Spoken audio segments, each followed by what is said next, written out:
తన కొత్త college gate దాటుతుంటే మనసంతా ఎన్నో ఆలోచనలు.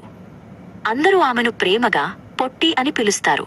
ఈ పెద్ద ప్రపంచంలో తనకు స్నేహితులు దొరుకుతారా అని చిన్న భయం, ఎంతో ఉత్సాహం ఆమె కళ్లలో కనిపిస్తున్నాయి. క్లాస్కు ఇంకా సమయం ఉండటంతో అమూల్య క్యాంటీన్ వైపు వెళ్ళింది.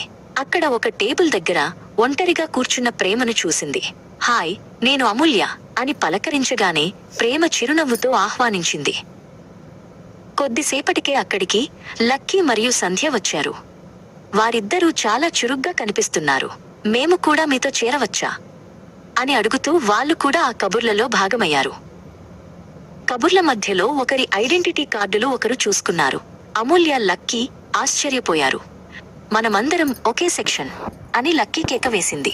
ఆ క్షణమే వారి మధ్య ఒక తెలియని అనుబంధం ఏర్పడింది. నలుగురూ కలిసి నవ్వుకుంటూ క్లాస్ రూమ్ వైపు బయలుదేరారు. అమూల్య మనసులో ఉన్న భయం పోయి కొత్త స్నేహితులు దొరికినందుకు చాలా సంతోషంగా ఉంది. సంధ్య ఆమెకు తోడుగా నడుస్తూ క్లాస్ విశేషాలు చెబుతోంది. క్లాస్ రూంలో అప్పటికే ఇద్దరు అమ్మాయిలు ముచ్చట్లలో మునిగిపోయారు. వారే భవానీ మరియు హారిక. అమూల్య వాళ్లను చూసి చిన్నగా నవ్వి పలకరించింది. మేము ఇక్కడ కూర్చోవచ్చా అని అడిగింది. అప్పుడే ప్రియాంక పరుగున క్లాస్లోకి ప్రవేశించింది. ఆమె రాకతో అక్కడ సందడి పెరిగింది. ప్రియాంక వచ్చి అమూల్య పక్కన నిలబడి తన పేరు పరిచయం చేసుకుంది.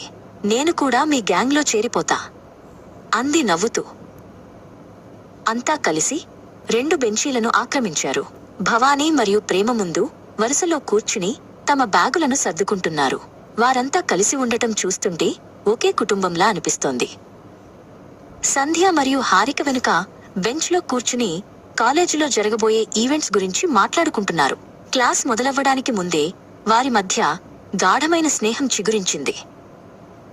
లెక్చరర్ క్లాస్లోకి రావడంతో అంతా నిశ్శబ్దమయ్యారు. కాని అమూల్య మరియు ప్రియాంక ఒకరినొకరు చూసుకుని చిన్నగా కళ్లతోనే నవ్వుకున్నారు.